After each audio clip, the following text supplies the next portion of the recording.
Meu amigo, o esculacho que o Léo Lins deu no Marcos Mion, cara, isso aqui foi uma lapada que deve ter lavado a alma.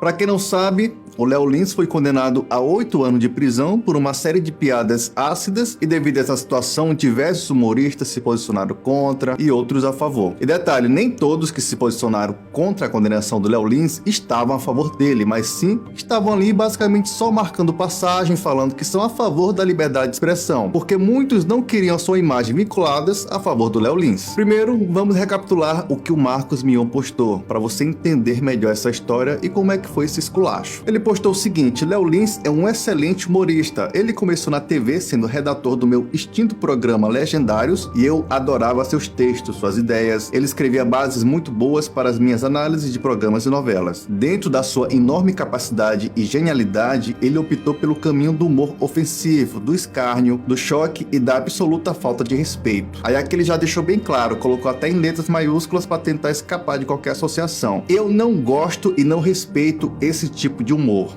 mas ele existe. Nos Estados Unidos tem muito mais adeptos ao estilo do que no Brasil. É uma escolha do humorista optar por infligir dor em minorias, espalhar o mal, fazer o mal para os objetos dos seus textos. E tudo bem, quem não quer ser impactado não vai ao show, não assiste ao conteúdo, tá no jogo. Agora, mesmo já tendo tido um embate com o Léo sobre algum texto merda que ele fez sobre autismo, eu estou do lado que a condenação criminal em cima do humor é muito ultraje. É absurdo. Você pode processar o Léo, alguém um dia vai ceder à vontade de dar um soco na boca dele, mas condená-lo à prisão por uma piada não faz nenhum sentido. Essa postagem do Marcos Mion eu achei até que honesta, só que o que aconteceu foi o seguinte: com certeza ele deve ter levado uma enxurrada de críticas no direct. A lacração começou a encher o saco dele, fazendo vídeos com os lacradores aí. O Marcos Mion tá defendendo o Léo Lins. E o Marcos Mion com certeza imaginou possíveis perdas de contratos, cobranças nos bastidores, de patrocinadores. Resumindo, iria pesar no bolso. Quando pesa no bolso, meu amigo, aí você vai falar o que a marca quer. Alguns minutos depois ele postou o seguinte: eu escrevi que discordo e não respeito o que ele faz,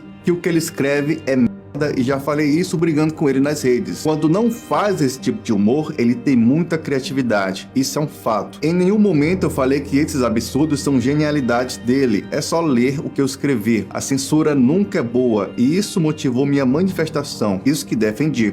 Mas eu não conheço todos os textos dele e se configura um crime, como escrevi no texto, foi a escolha dele. Agora se liga nessa sequência de imagem desse carrossel que o Léo Lins postou respondendo ele. Estão atacando o Marcos Mion achando que ele me defendeu. Vim aqui esclarecer. Mion nunca esteve do meu lado. Ele defendeu a liberdade de expressão. Aí a militância apertou, ele me xingou e defendeu o contrato com as marcas. Entendo, muitos nem tiveram essa coragem que ele teve por 3 minutos. Ele também deixou claro que eu falo um monte de merda. Prefiro falar as merdas que eu quero do que ser um boneco de ventríloco com uma empresa enfiando a mão no meu rabo e mexendo minha boca para eu falar o que ela quer. Outra coisa, eu nunca falei do seu filho, você sabe o que houve. A gente conversou no privado, na época em que chegaram até a ameaçar meus pais.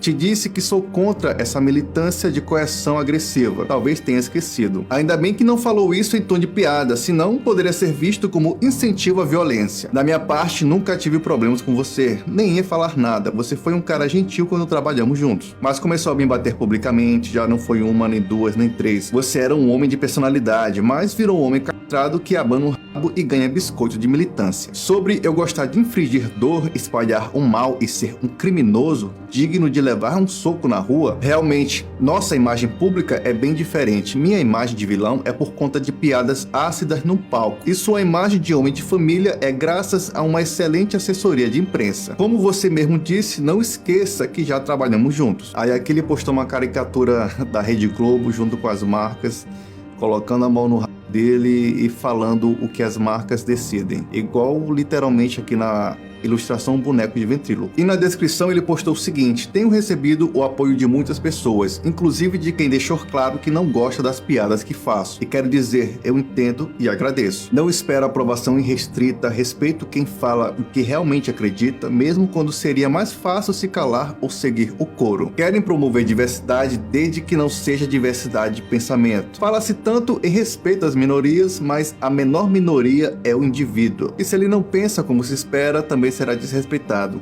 mesmo pertencendo a uma das chamadas minorias. E o que torna tudo isso ainda mais poderoso é o que Léo escreveu na legenda do Carrossel. Ele não pediu aplauso, não implorou atenção, ele agradeceu quem apoia, mesmo sem gostar do tipo de piada que ele faz, porque no fundo é disso que se trata a verdadeira liberdade de expressão. Não é sobre gostar, é sobre respeitar o direito do outro existir com ideias diferentes. Ele foi direto ao ponto: querem promover diversidade desde que não seja diversidade de pensamento. Querem proteger minorias, mas se esquecem que a menor minoria é o indivíduo. Se esse indivíduo ousar pensar diferente do que o coletivo, ele será cancelado, silenciado, condenado. Léo Lins mostrou que mesmo sendo pintado como vilão, ele ainda é muito mais honesto que muito bonzinho que vive de imagem bonitinha e abaixa a cabeça para agradar patrocinador. No final das contas, é isso que separa os homens livres dos domados. Uns falam o que pensam e enfrentam as consequências, outros só repetem o que esperam que eles digam, torcendo para que ninguém perceba que por trás do sorriso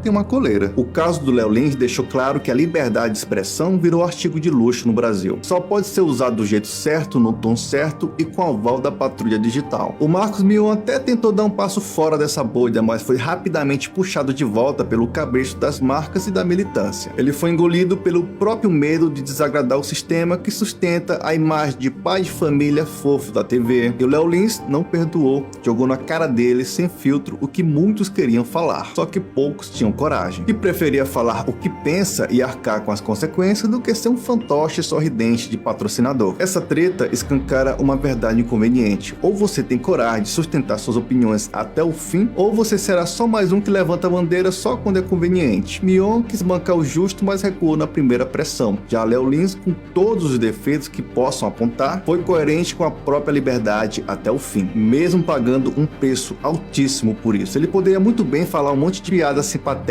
estilo Zorra total para agradar a militância e ficar muito bem aí, sem dor de cabeça, sem consequências graves, mas não. Ele foi fiel às suas ideias. No final das contas, o vilão da comédia teve mais integridade do que muitos heróis do Instagram, da televisão, do jornal. E isso, meu amigo, diz muito sobre o mundo hipócrita que a gente vive.